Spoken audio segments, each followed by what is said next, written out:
जय छठी मैया, जय छठी मैया। मंटू मनी पोखरी किनारा पर मिलबे कि नहीं, और घाट हमारा के छिलबे कि नहीं। पोखरी किनारा पर मिलबे कि नहीं, घाट हमारा के छिलबे कि नहीं।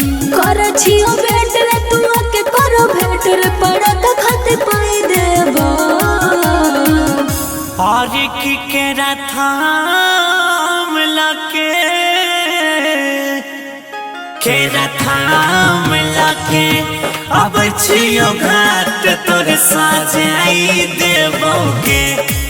केरा थाम लाके अब छियो घाट तोरे साजाई देबोगे।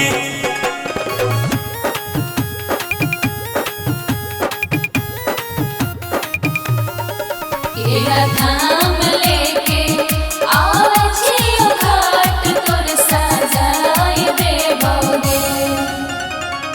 कहिए से जो छियो तोर हम रहिया, बीत जैत टाइम तासा जइबे घाट कहिया।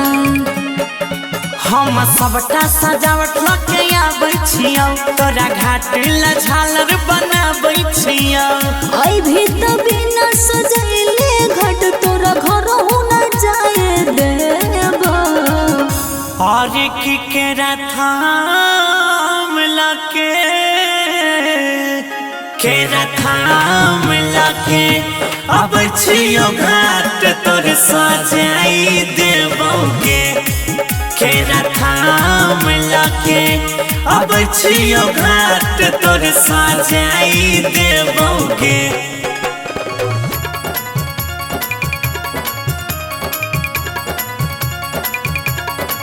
केरा थाम लेके और छियो घाट तोर सजाई देबोगे।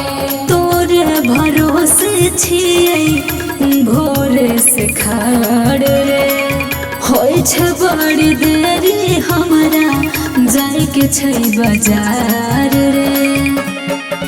अपन नाम लिख के घाट पर तू चली जाओ सनमा, तोहर घाट सबसे सुपर चमका देबो हम। चिन्हली है घाट मालिक राकेश गौरव, दिल वाला चिन्ह बनाई देबो। और की केरा थाम लाके